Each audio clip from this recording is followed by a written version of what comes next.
Hi everyone. So welcome to the live stream today. Very much excited for having you on the live stream.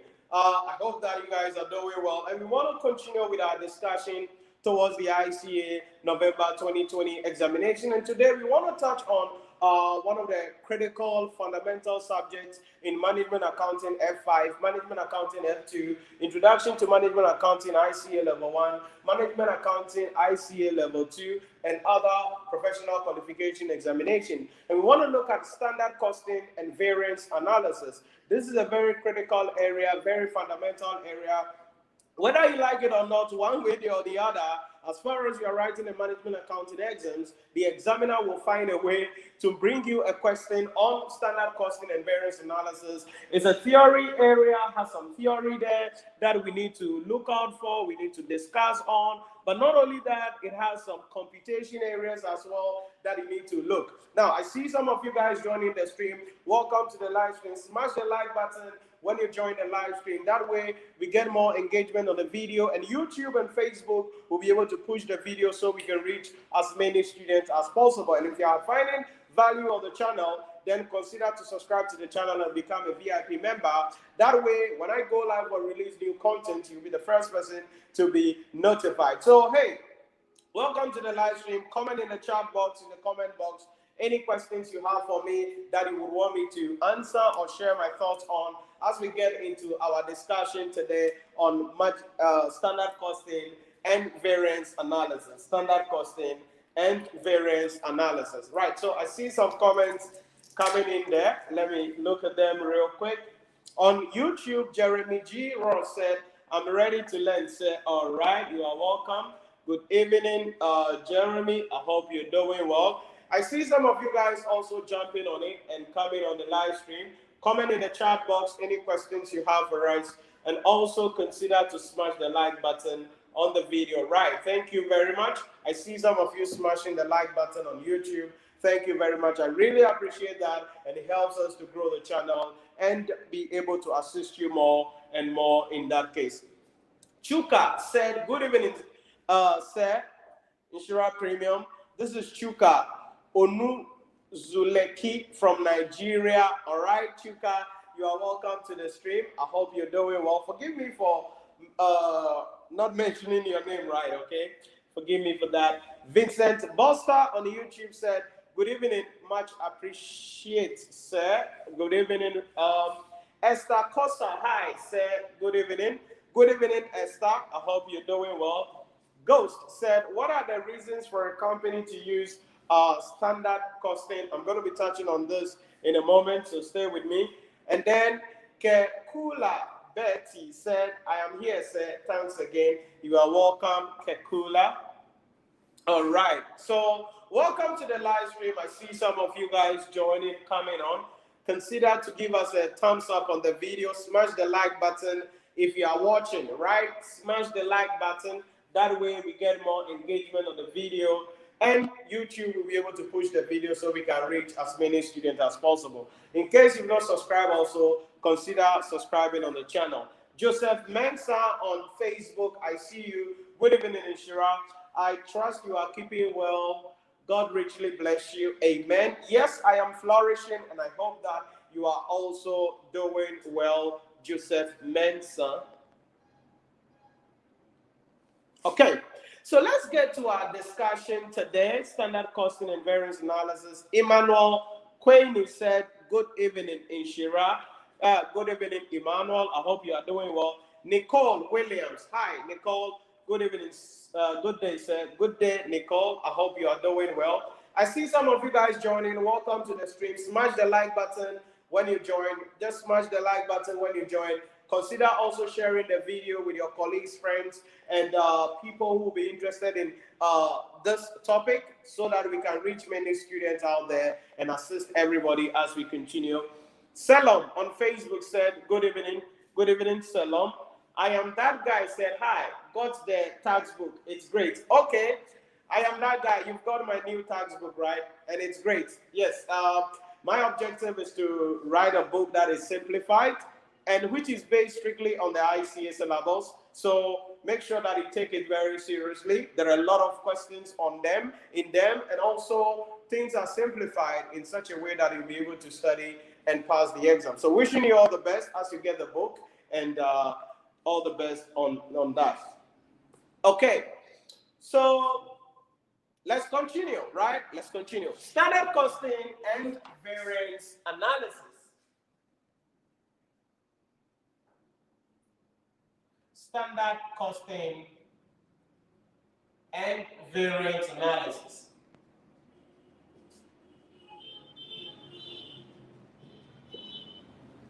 Standard costing and variance analysis. Now, this topic, like I mentioned, is one of the fundamental areas when it comes to dealing with the issue about management accounting. It's one of the fundamental areas. Any examination for management accounting, the examiner will be able to, or will be asking you something on standard costing and variance analysis. Now, it is in twofold. So we're going to be looking at the two parts of it. The first one is standard costing, and then the second one is what? Variance analysis. So when we say standard costing, what is standard costing? So let's take some definitions real quick as we build our knowledge on that. Now, in a simple language, standard costing can be defined as the process of establishment of predetermined estimates of cost of a product, the collection of actual cost, the comparison of actual cost with the predetermined cost. So, number one, standard costing refers to, or it involves the process of establishment of cost. So it is about establishment of what? Cost. So we predetermine estimate how much we want to spend. That is the first level for an activity, a process, or an undertaking. Then, aside the establishment of cost, it also includes the collection of actual results. Okay? The collection. So collection or recording, or if you want, measurement of actual results. Okay, then third is to be able to compare. We compare the actual results with the established cost. Okay, we compare the actual results with the established cost, then we can now do a variance analysis. Okay, so these are what we call the stages of standard costing. So right from the definition, we can conclude what the stages of standard costing is about. I hope you are getting the idea. So standard costing involves the establishment of cost, the collection or recording of actual costs, comparing the actual cost with the established cost, and performing variance analysis. But the question we ask ourselves is, what is the objective of standard costing? And someone asked this question a moment ago, and so I want to touch on that real quick. What are the objectives of standard costing? There are various objectives of standard costing. Let's look at a number of them. Number one, it provides the basis for cost control. It provides the basis for cost control. So that is the first objective of what? Standard costing. It provides the basis for cost control. Now, what do we mean by that? You know, every organization's objective is to control cost. That is to ensure that the entity is incurring costs within what they have estimated to incur.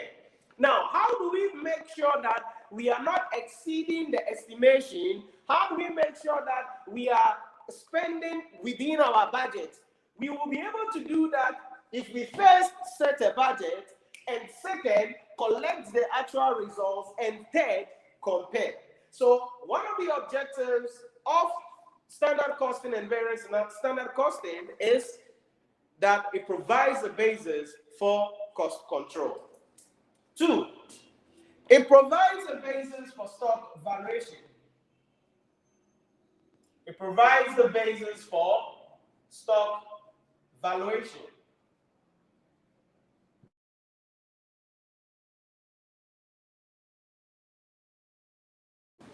That is also another objective that you must know about. It provides a basis for stock valuation. So when an entity wants to value its stock, when an entity wants to determine how much cost we've incurred in terms of their stocks, standard cost, because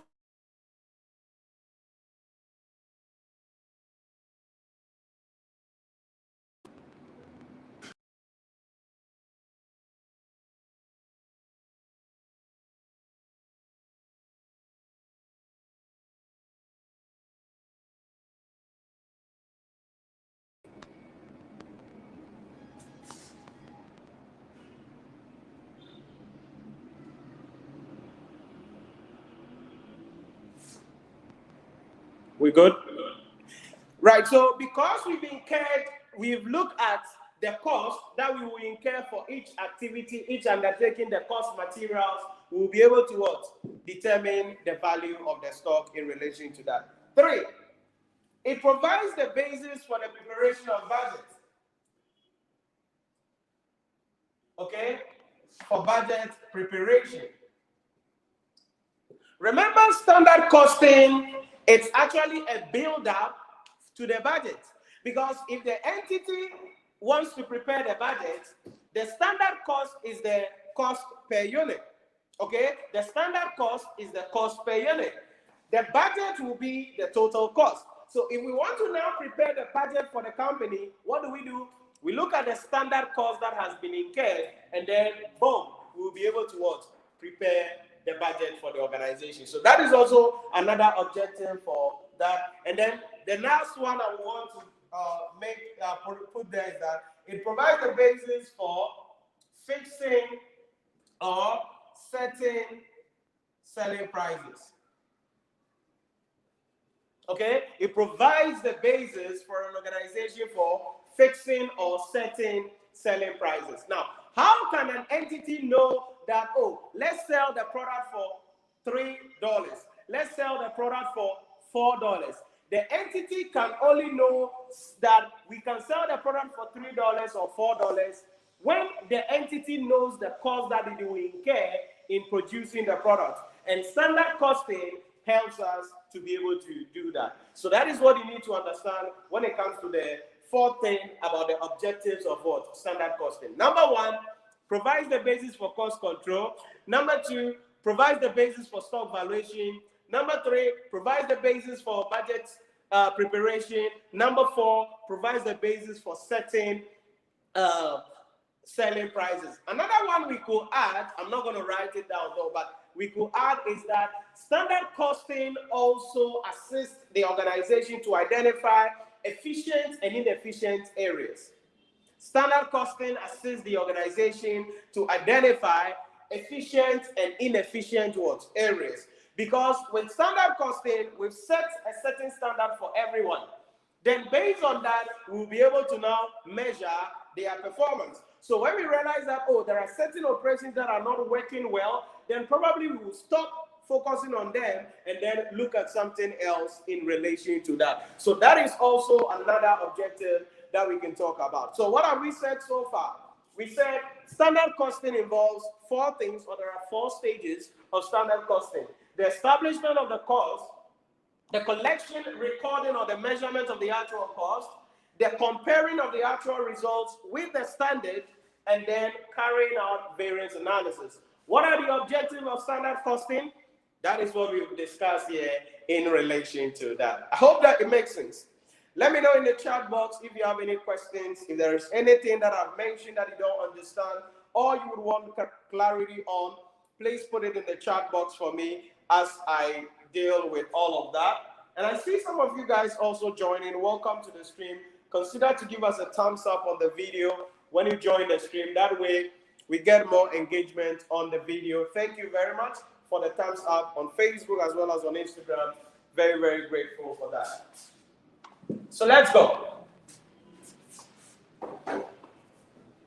Now that we've discussed the issue in relation to the objectives of standard costing, the next question we need to ask ourselves is, what are the advantages and disadvantages? Now, I'm going to keep it simple here, and this is one of the ways you've got to study for the ACCA. All the objectives are actually the merits or advantages of standard costing.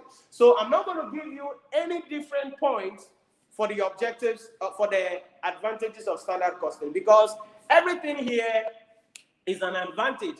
It's good that we will be able to what? Control our cost. It's good that we'll be able to value our stocks. It's good that we'll be able to prepare our budget. It is good that we will be able to sell or set our selling price. So what are we saying here? Standard costing has all of these advantages. So you're just going to flip it up that the objectives are the same as what? The advantages. So in that regard, I'm going to give you some demerits or some disadvantages of standard costing. Some demerits or disadvantages of standard costing. So let's look at some demerits.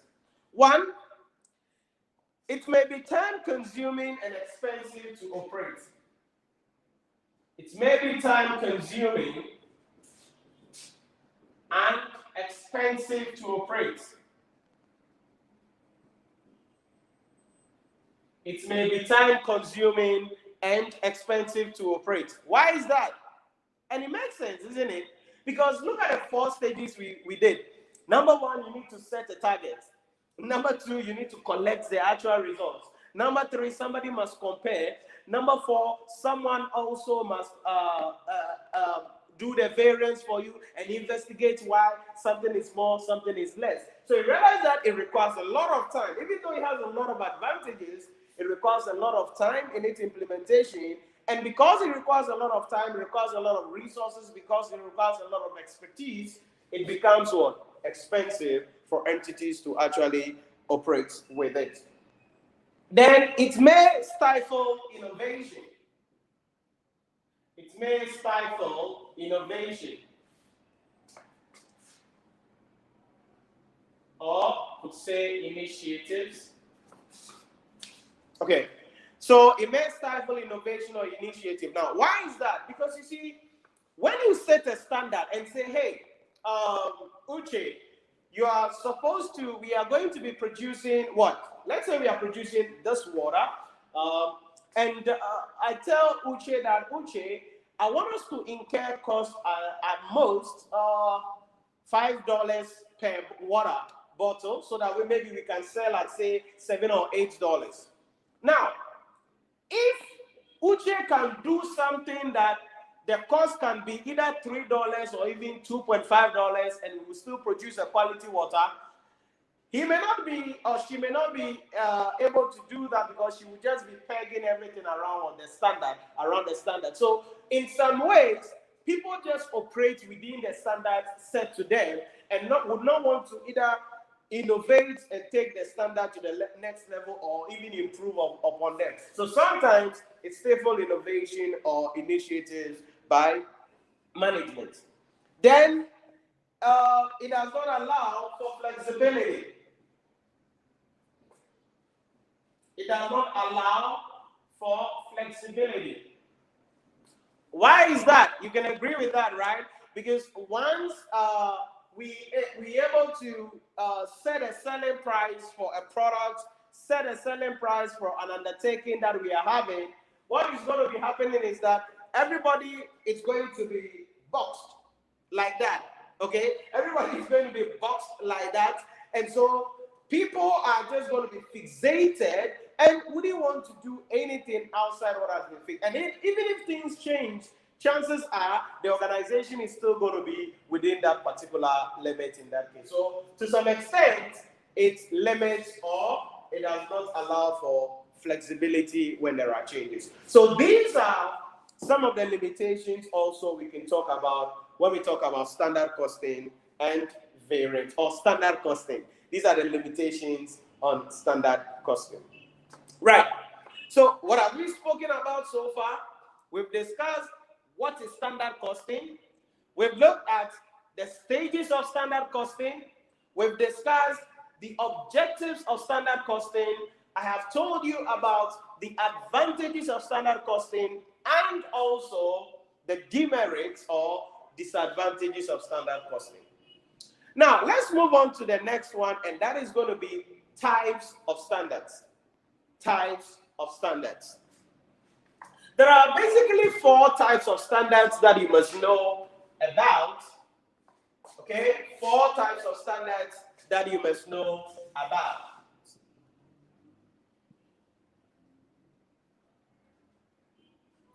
So we have what is called ideal standard,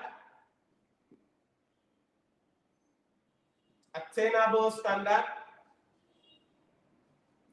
basic standard,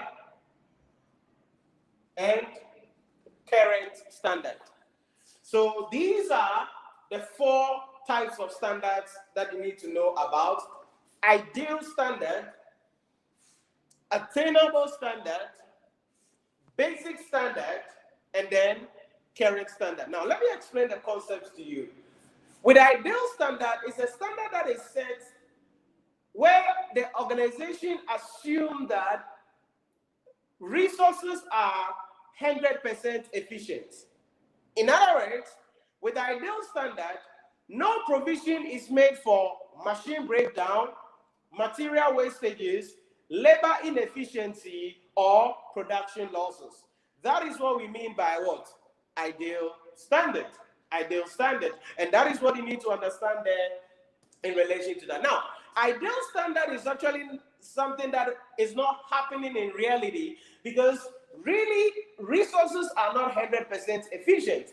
For instance, if my tailor is sewing this dress for me, yes, I might buy 2 yards, but he's definitely not going to use 2 yards, no matter how artistic or qualified, or there is definitely going to be some wastages somewhere. So the ideal standard is not really what happens in reality. But there is also what is called attainable standard. Now, this is a standard that is set which assumes that if resources are utilized efficiently and effectively, then the organization will be able to what? Attain a certain level of standard. However, with attainable standard, provision is made for wastages, allowances, inefficiencies, machine breakdown. That is why we call that what? Attainable standard. Because it is reasonable, we make provision for normal losses. We make provision for idle time. We make provision for machine breakdown. We make provision for material inefficiency. That is what we mean by what? The attainable standard. And that is what actually goes on in practice, not the ideal standard in relation to that. Then number 3, basic standard. Basic standard. Usually, the basic standard is a standard that is set which covers a long period of time from which current standards are set.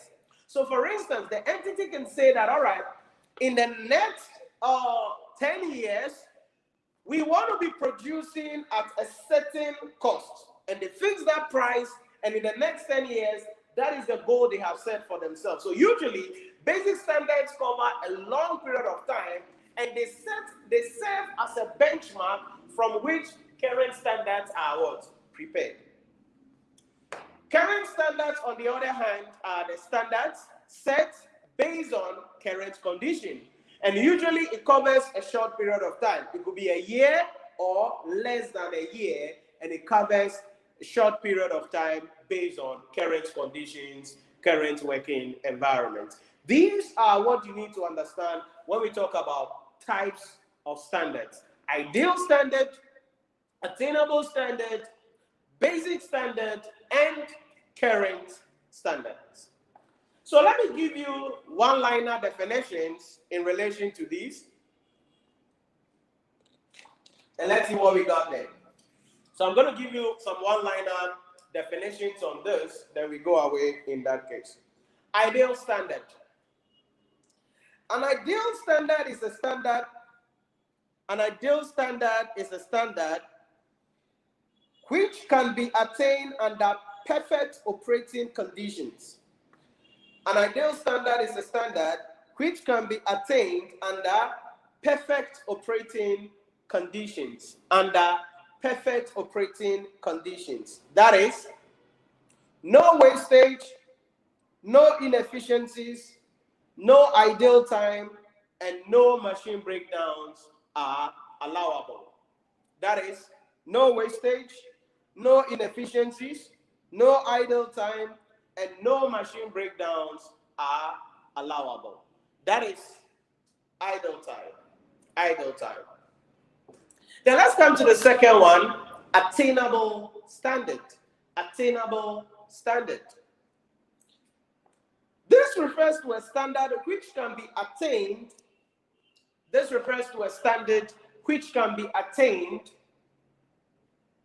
if production is carried out efficiently. This refers to a standard which can be attained if production is carried out efficiently, machines are properly operated, and or materials are properly used. Attainable standard refers to a standard which can be attained if production is carried out efficiently, machines are properly operated, and or materials are properly used. That is, allowance is made for wastages and inefficiencies. That is, allowance is made for wastages and inefficiencies. That is attainable standard. 3, basic standard. Basic standard. It is a long-term standard which remains unchanged over the years and is used to show trends. It is a long-term standard which remains unchanged over the years and is used to show trends. Then the last one will be current standards. Current standards. This is a standard based on current working conditions. This is a standard based on current working conditions and usually covers a short period of time.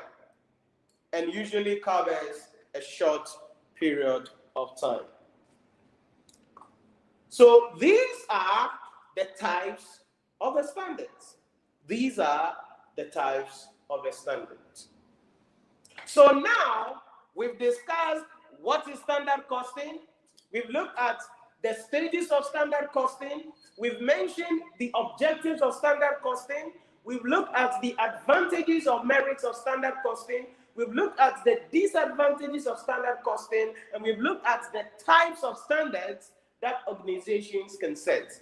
Now, let's come to where you have been waiting for all this while, the variance analysis. The variance analysis. And I'm going to put a diagram on the board, which I call the variance diagram, and that is going to show us all the variance that we are going to be computing during this discussion. I don't know though, but probably I may be able to cover everything, or I may not be able to cover everything because there are other subjects or other areas as well that I would have to cover on the live stream. So I don't know, but I'm going to put the diagram on the board for you. Then we're going to see all the variances. Then we'll take them one after the other and practice some questions so you understand how the pieces can be added together. All right? So stay with me. Let's see a couple of comments in there. Let me look at the comments real quick. Then we can continue. Vincent Buster said, how can I get financial reporting book? If you are referring to my financial reporting book, definitely it's on Amazon, but currently we don't have copies in store. What we have is the e-version, which is exclusively given to our students. So all our students have the e-version of my book on financial reporting. But if you want hardcover, probably sometime later, but currently we don't have copies on that. Augustine Kwejo Amuako said, good evening, Nhyira. Thank you for your timely broadcast. It's a pleasure. Good evening. I hope you're doing well. Uche Ijehu said, good evening, bros. I passed my financial reporting. Thank you so much. I bless the day I encountered this great organization. May God bless your efforts to help students across the globe.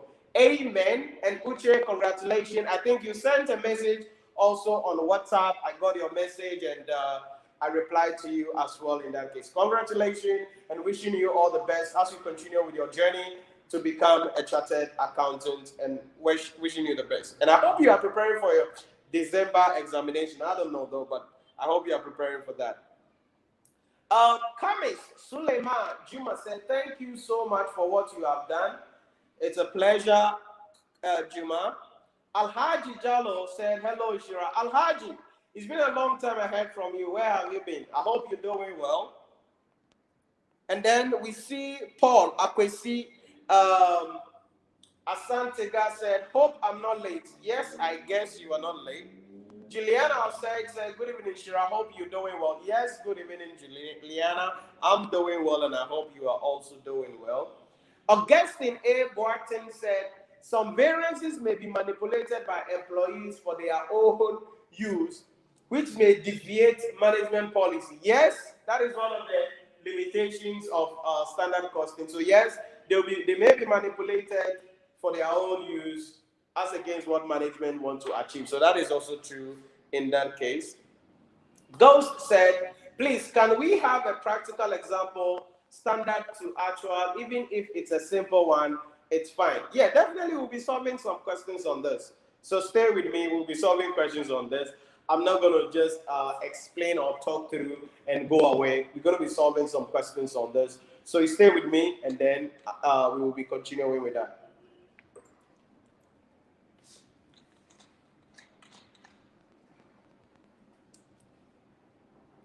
I see some of you joining the stream. Welcome to the stream.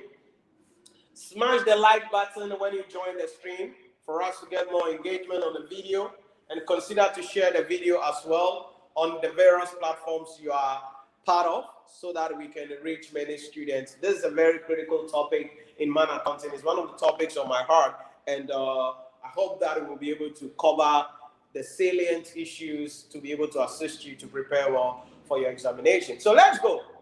Now that we've talked about everything, let's go to variance analysis.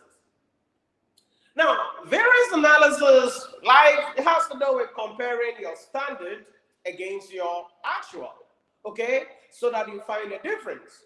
And based on the difference you find, you need to investigate the difference and find out, why did we say we would spend 8,000 but we spent 10,000? Why did we say we would spend 500 but we spent 300? So whether the variance is favorable or adverse, it requires investigation, okay? Because if, for instance, we are producing something and we want to spend $5, but we end up spending $2.5, then there is an issue. Either we did not estimate well, so our purchasing department is inaccurate to estimate, or we bought a substandard raw material, which definitely will affect the finished product in relation to that. So whether variances are positive or negative, whether they are favorable or adverse, we have to investigate them, and that is what we want to look at in a moment.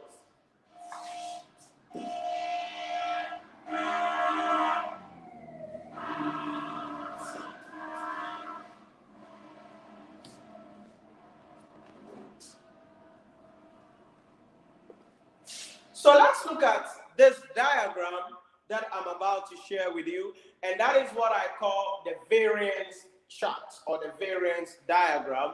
And I'm going to show all the variances that we're going to be computing in the course, including the basic variances, the advanced variances, everything you need to know, and how they link to each other. That is very critical. So I'm going to see if I can be in the middle here, and let's see. So variance chart. So when it comes to variances, first it is divided into 4 categories. For the purpose of my presentation, it is divided into 4 categories. So there are 4 categories of variances that we're going to be computing. The first category has to do with direct material. The second category that has to do with direct labor. The third category has to do with overheads. And then the final category has to do with sales. So these are the four broad categories of variances that we're going to be computing. Direct material variances, direct labor variances, the overhead variances, and the sales variance. Now, stay with me. I'm going to drop some bombs here that will save you a lot of time. So stay with me carefully here and make sure you catch that bomb I'm going to drop in a moment. So let's go. Under direct material, there are two things we're going to be computing, and that is direct material price variance, then direct material usage variance. Okay? So starting it off, under the direct material, we're going to have the price variance and the usage variance. Now, there are times where an entity, in order to produce a certain product, they use more than one raw materials. So where the entity uses more than one material, then the organization would want to break down the direct material usage variance further. And so the breakdown of the direct material usage variance is what we refer to as the direct material mixed variance, and then the direct material yield variance. Are you following me carefully here? So under the direct material usage variance, that is subdivided into the direct material usage variance and the direct material yield variance. Please note that the direct material usage, the direct material mix variance, and the direct material yield variance are computed where an entity uses more than one type of raw materials or inputs in the production of the product. So if we are manufacturing something, maybe we are manufacturing sunglasses, and we need different types of raw materials. Maybe we need rubber, we need this type of thing, we need this type of thing. Then we would have to look at the direct material mix variance and the direct material yield variance. Then another question entities will ask themselves is, okay, the direct material price variance, yeah, it makes sense. We expected to pay this, but we actually paid this. Or we expected to pay this, but we were charged this. So the entity would want to further investigate the causes of the direct material price variance. Remember I told you earlier, whether it is favorable or adverse, we must investigate. So an entity would want to have a further understanding of the direct material price variance. Now, how can an entity have a further understanding of the direct material price variance? That is where we sub-categorize that also into the direct material price planning variance, then the direct material operational variance. So stay with me carefully. So direct material price planning variance, the direct material planning variance. Oh, let's draw my arrow up. My cricket arrows here. Let's bring them up. So direct material planning variance, direct material operational variance. Stay with me carefully. So material price planning variance. I think let me use that word rather. Let me just take the DDD out. Material price planning variance, material price operational variance. Okay, so stay with me carefully on that. So material price planning variance. Now, the material price planning variance is about the difference between how much they estimated that the price of the product will be and how much the price of the product was whilst we were buying. Are you getting the idea? So the direct material price or the material price planning variance is about how much did you estimate to buy the product, and then how much was the price of the product when you were buying. Now, this is to assess the efficiency with which the purchasing department is able to estimate the price of the product. So if, for instance, at the time we were buying, the price of the product was $20, and then you had estimated that the price of the product would be $40, that means you are wrong. That means you are not able to estimate properly. That means probably you are not doing something right. Either we should sack you, or we should let you go attend some workshop so that you can understand the various assumptions you will use in the estimation of the price. That is the material price planning variance. Then we come to the second one, and that is the material price operational variance. The material price operational variance tries to assess the difference between how much the entity paid for the raw material as compared to the price of the raw material at the date of purchases. The difference between the amount paid for raw material purchased and the price at the date of purchases. What does that mean? It means that the material price planning operational variance tries to assess the efficiency of the negotiation or the purchasing skills of our purchasing department. So for instance, if we were buying or we paid $40 for a product, but the general price at the time of buying is say $15, what happened? Why would general price be $15 then you buy it at $40? Remember, whether it is high or low, it is going to be the same objective. But the material price planning operational variance is about assessing their efficiency with which they're able to negotiate for a reduction in the price or increase in the price. Remember, if the general price is 15 and your purchasing department pays $7, that doesn't mean they did well. Okay, that doesn't mean they did well. So the fact that they paid less than the general market, that doesn't mean they did well, because they can buy substandard products. They can buy. This is what I say a lot of time in key.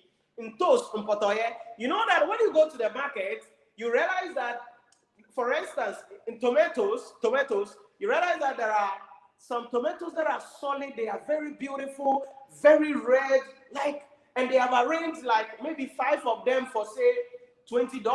Okay, maybe 5 for them of say for $20. Then you go to another spot, you will see some of the tomatoes are broken, like suffering, water is oozing out of it, and you see it has done chaka chaka chaka like that, and you see house flies flying on it like that. Then that one they've packed it plenty. Then they will say, oh, it is $5. That is what I call Miensan 2000. So plenty for a small price. So chances are our purchasing department, yes, the price is 15, but they paid 7. Chances are they bought a substandard product. So we want to investigate and find out, how are they able to negotiate? How are they able to buy? How are they able to beat prices in the market? That is what we mean by the material price operational variance. Does it make sense? Comment in the chat box if you have any questions for me. Comment in the chat box if there are any things you want me to share my thoughts on.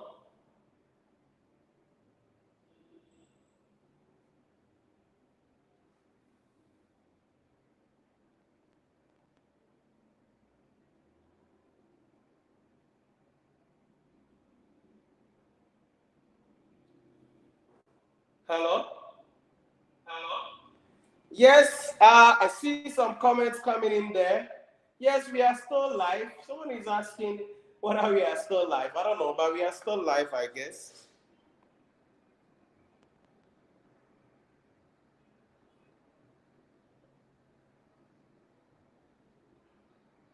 Augustine Boatin said, please, I have lost your contact. You can get my number, the number scrolling below the stream.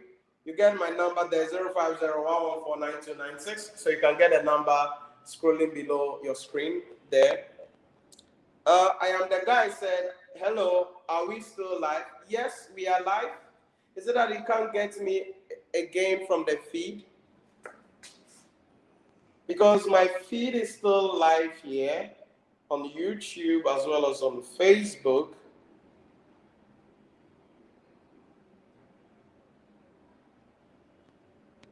Yep. So my stream is still live. Okay. So that is it about the direct material. The direct material. Then let's go to direct labor. Under direct labor, we can have the direct labor rate variance and the direct labor efficiency variance. The direct labor rate variance and the direct labor efficiency variance. That is very, very critical there. The labor rate variance is just like the price variance, and so that has to do with how much we paid labor as compared to how much we should have paid them. And there is one in the middle, that is the ideal time variance. Okay?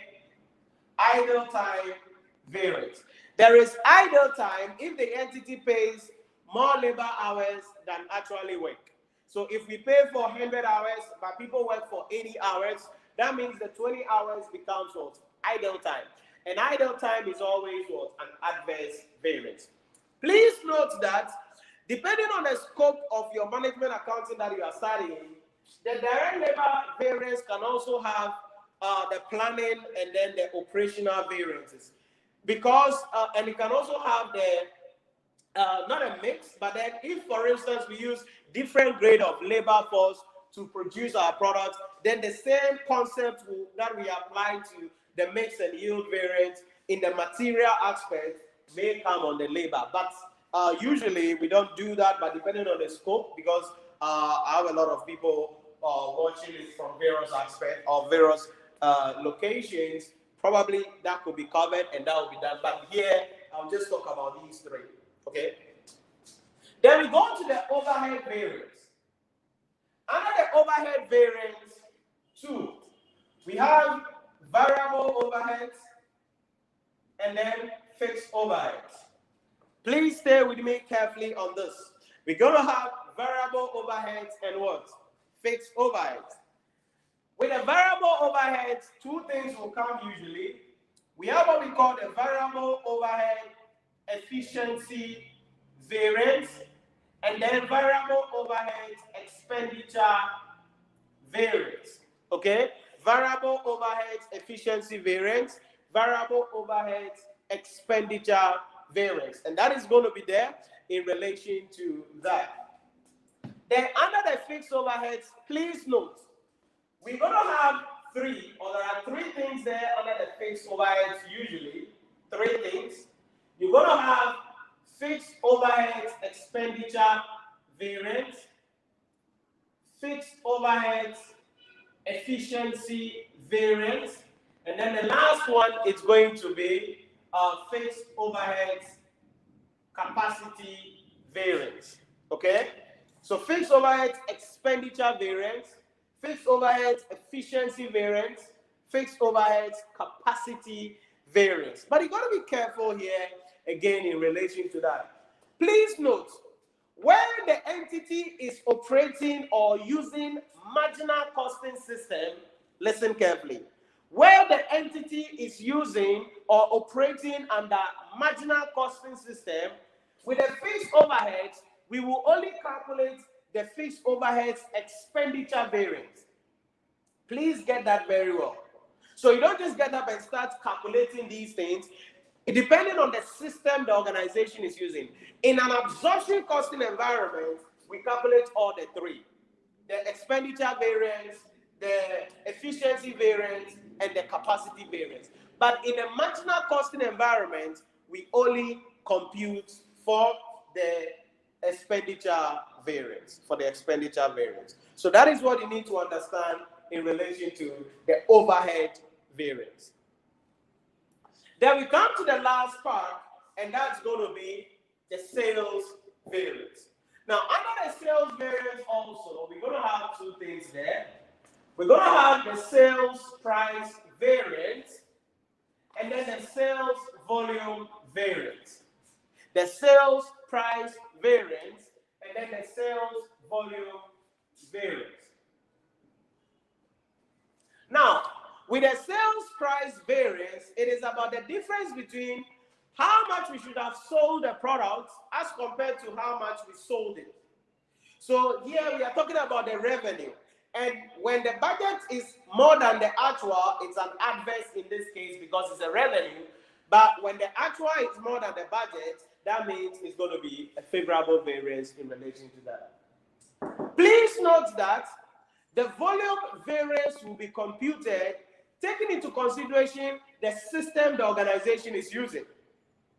So with the volume variance, we can have what we call the sales volume margin variance, where we will bring in the standard quantity or the budgeted quantity as against the actual quantity. Then we will take it at the standard contribution if the organization is using marginal costing principle. And we will get into all of these later on.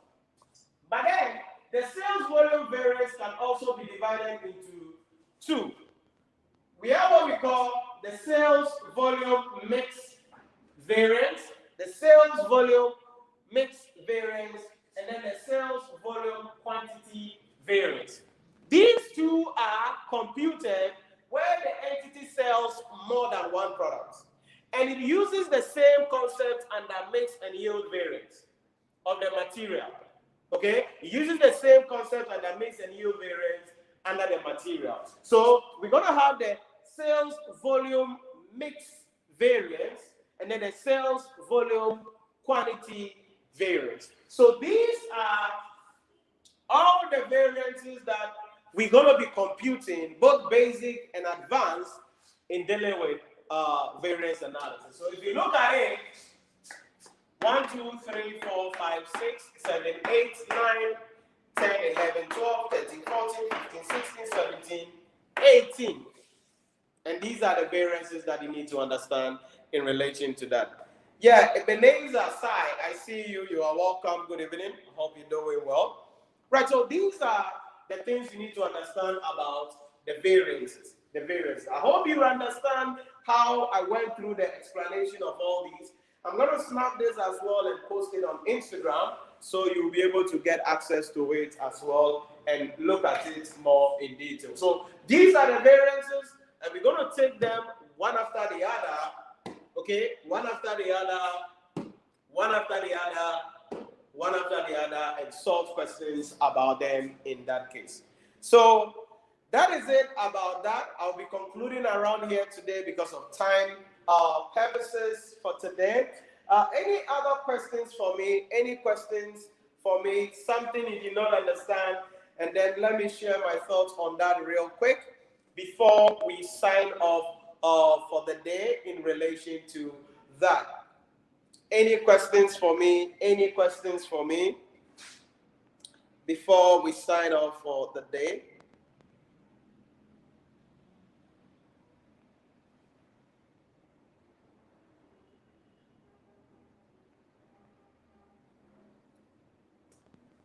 All right.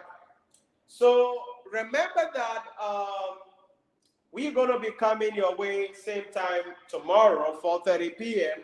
And we will continue with we'll do the part 2 of this, where I will be solving questions and taking these variances one after the other and discussing about them. So God willing, tomorrow we're going to be continuing with our discussion.